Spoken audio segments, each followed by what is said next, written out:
Hi there, this is Elise Benin, your marketing mentor.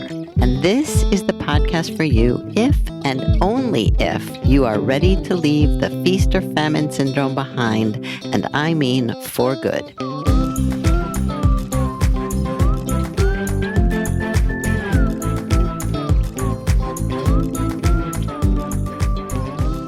There's a lot of hype out there about this holy grail of quote-unquote passive income, about which I have ranted because in reality, there is almost nothing passive about it. However, if you are willing to put in the work, there is a way to make money building and or selling products or courses online. I've done it and I'm still doing it, more and more in fact. And what I know is that it takes marketing. Little by little, baby step by baby step, a passive income stream will start to trickle and eventually grow into a flow. That's what has happened with Jill Anderson of Jill Lynn Design, who has made $10,000 so far, selling 350 of her client onboarding toolkits over the past 5 years. In today's episode, she shares exactly what she did and how she is still doing it to reach her next goal of another $10,000. So listen and learn.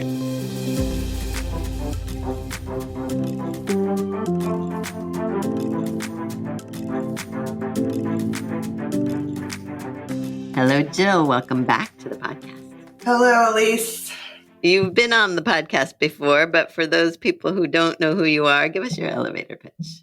Sure. I'm Jill Anderson of Jill Lynn Design, and I create custom WordPress websites for creative professionals.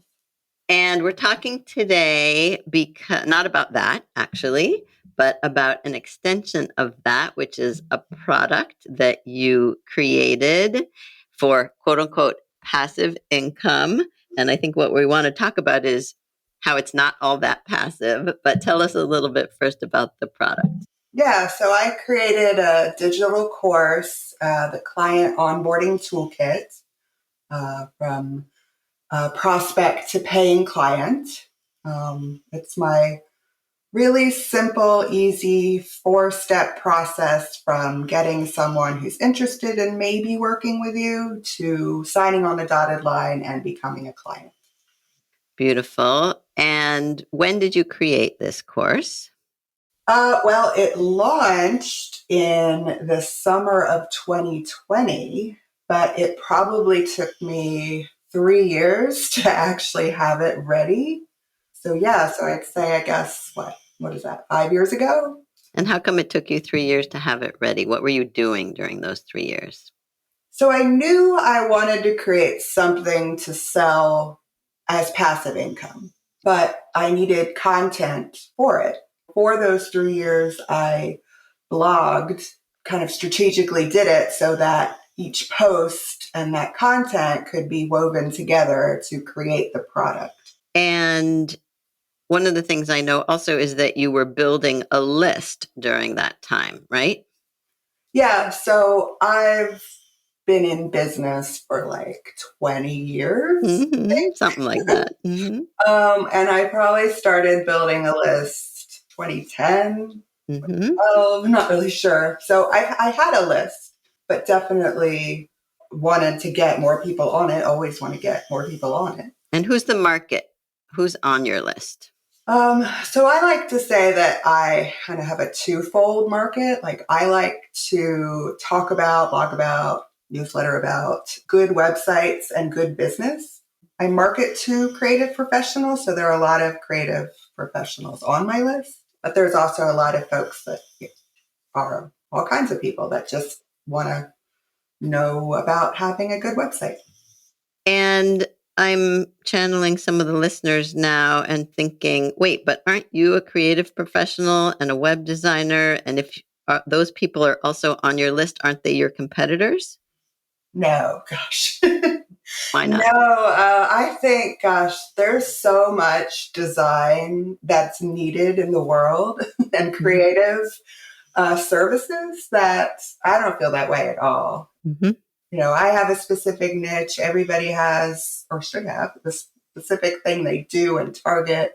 I mean, I guess if there was someone that was doing custom WordPress sites for creatives and had, a similar approach, that would be a competitor. But there's so much work to be had that I don't think about it like that. You're not worried about it. No. And the other fear I know a lot of people have is about sharing their secrets. And so this onboarding process is something you developed for yourself and then saw that other people might benefit from it. But don't you think about it as a secret that you don't want anyone else to know? No. I think I'm all about like sharing is caring, pay it Mm-hmm. forward, like spread the knowledge. Yeah, I definitely don't think of it as a secret. I want to help people. Mm-hmm. That's really what the client onboarding toolkit does, I hope, is that it makes it easier or shows a different way to approach your onboarding. Yeah, I'm not scared to Mm-hmm. put it out there. I think that's more goodness comes from sharing than Mm-hmm. hoarding it away. Speaking of goodness, so in the 3 years approximately that it's been out there, how much money have you made on it? I just hit the $10,000 mark. Wow. And how much does it cost? How many have you sold? Do you have those numbers handy? Approximately. I did not check what the quantity of it was. So I'll have to look at that. Okay. I mean, it's been several hundred. Mm-hmm. Started it at a higher price. Like when it first came out, it was like $49. Mm-hmm. Kind of lowered that as I went along. Why? Well, I started with my list and, I kind of hyped it up. So I was, excited to share it and, hopefully getting the people really interested to purchase, of course.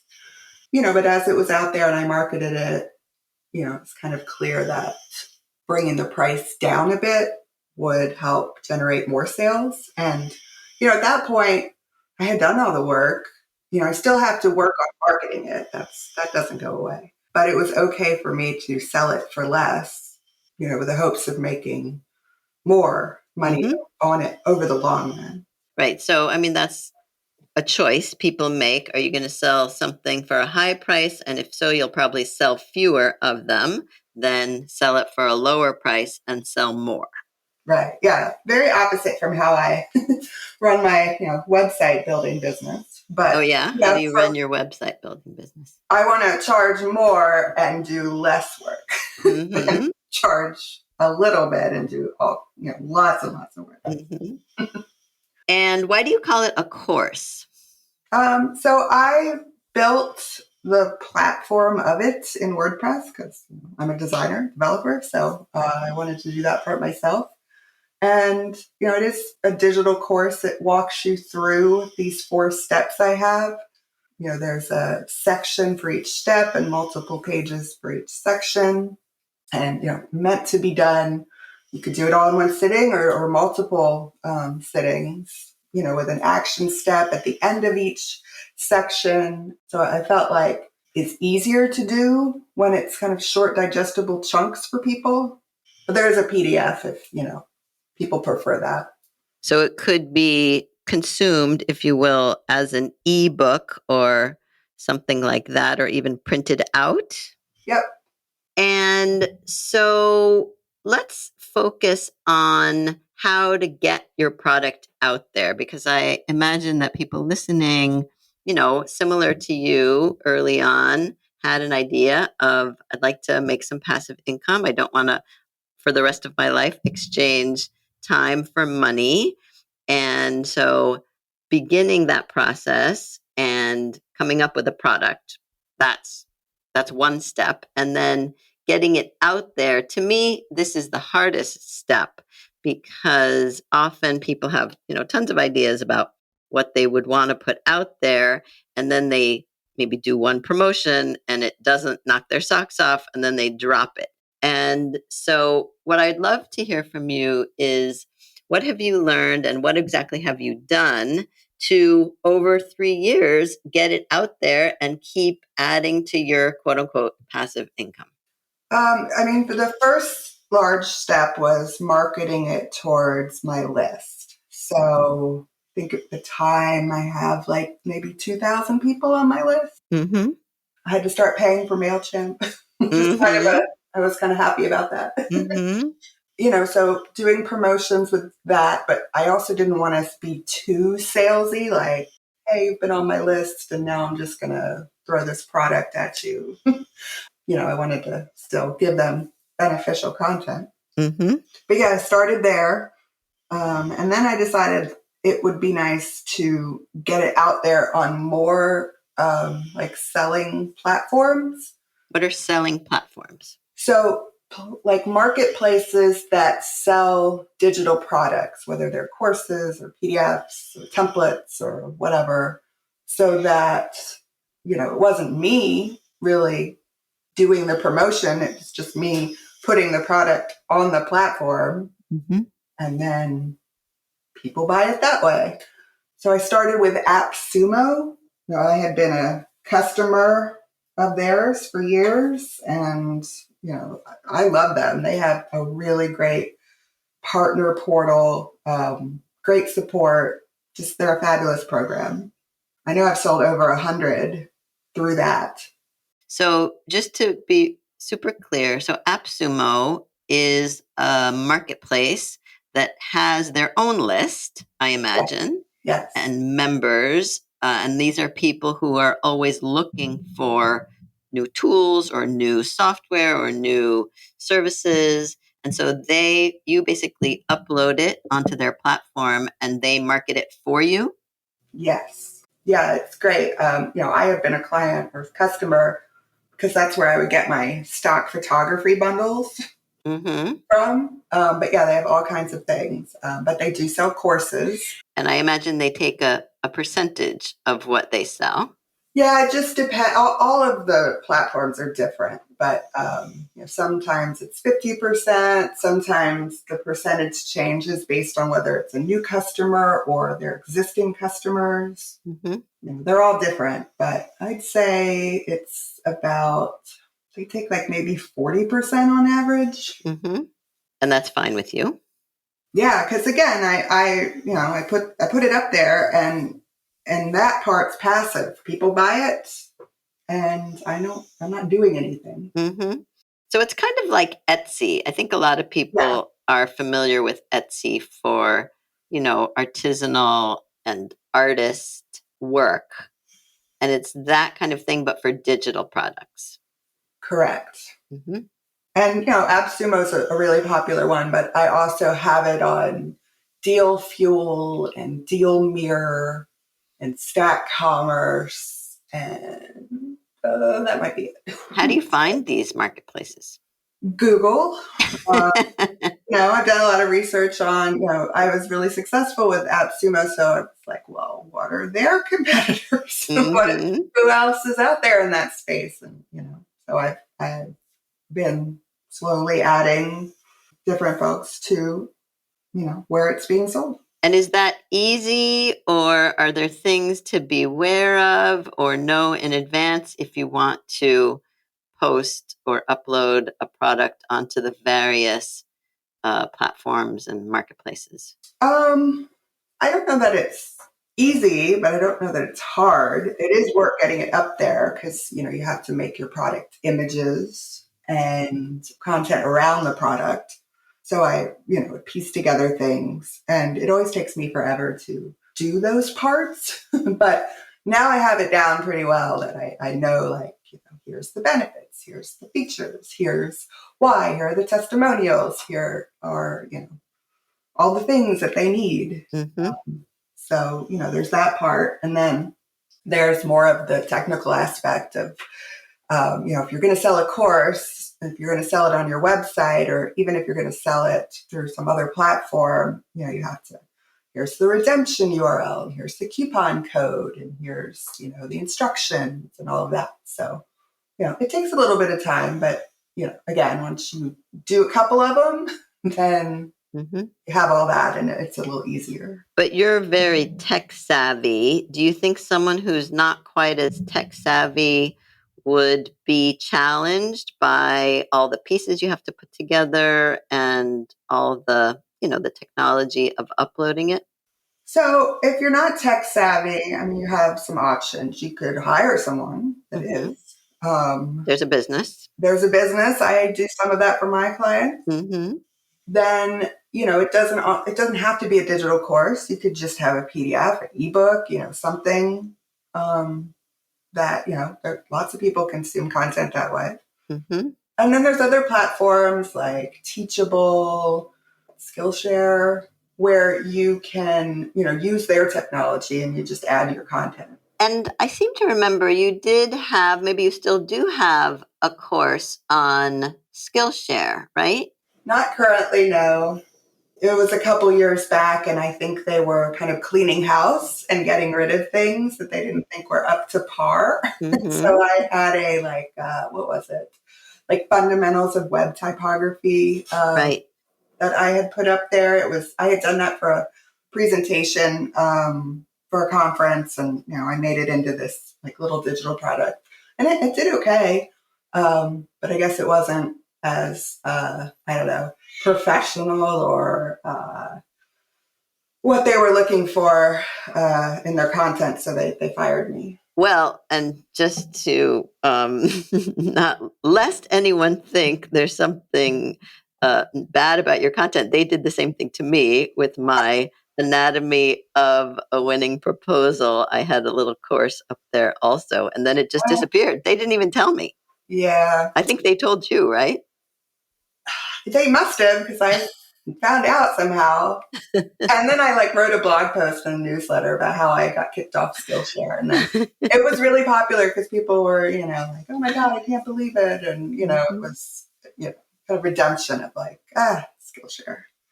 So maybe I shouldn't promote that that's a place to go. But I think, I mean, if I remember correctly, the idea there was also let's test the idea of just creating content or a course that you would then make available to the public before you did your own thing with your own idea. Yeah. I mean, that was, definitely learned from it and went through the process.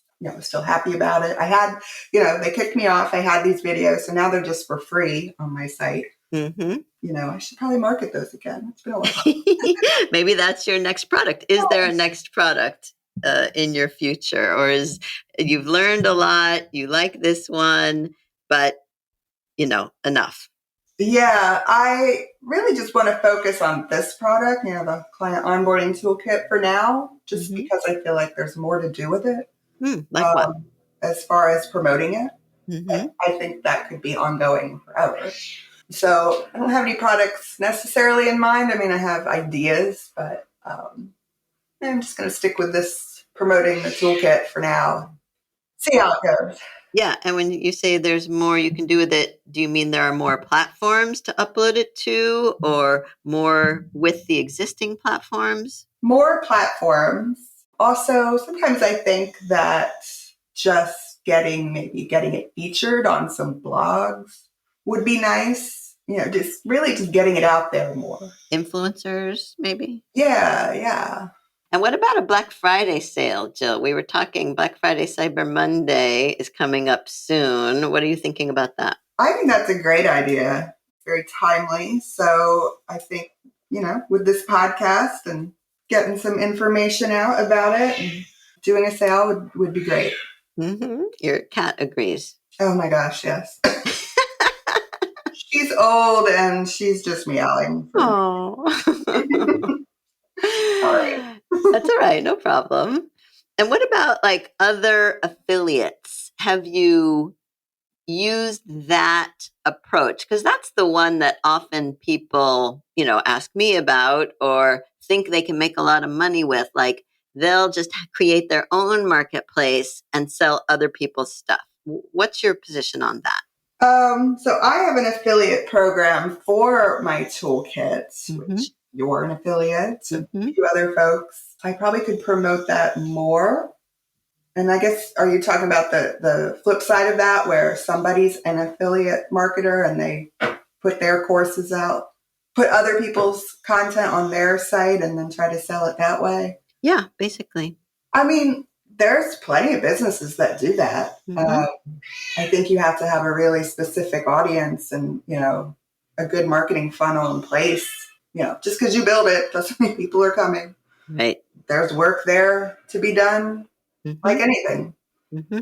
My last question for you, Jill, is the question I've been asking everyone at the end, which is there a baby step you can suggest for people who like this idea of having a product and realize it's not all that passive, but there is a passive aspect to it and want to move in this direction? What should they do first? So I would say just start. Not necessarily like all the planning around it, which could be starting, you make a plan, but just start doing something that's starting to pull together content or writing one blog post, some kind of action you're doing that's moving towards there actually being a product.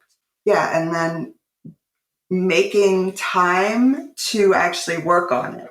That's an hour or 2 hours a week or 5 minutes a week, well, whatever, like just do something in that, whatever time you can consistently. Eventually you get there. Might take 3 years or more, but it will happen if you're consistent. Well, and I love, the fact, the honesty of it took 3 years and I've been promoting it for 3 years and that's essentially 5 or 6 years now and I've made $10,000. That's not nothing. Yeah, I know. It's, when it's like $20 here, $15 here, it doesn't seem like that much, but then you look back, you're like, wow, I've really done something with this. And, hope I make another 10,000 in the next 5 or 6 years. Why not? That would be awesome. Excellent. All right. So tell the people where they can find your onboarding toolkit. Sure. So it's on my website, jilllynndesign.com/onboarding. And we will link to that probably with my affiliate link in the companion blog post. And we'll also share some of the marketplaces that you have uploaded it to so people can see those. Yeah, get a bit of a discount there. All right. So thank you so much, Jill, as always, for sharing what you've learned. And I will see you soon. Thank you, Elise. You see what I mean now about passive income?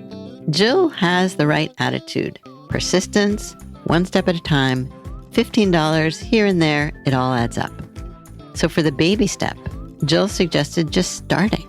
Do something. Start creating the content and or building your list.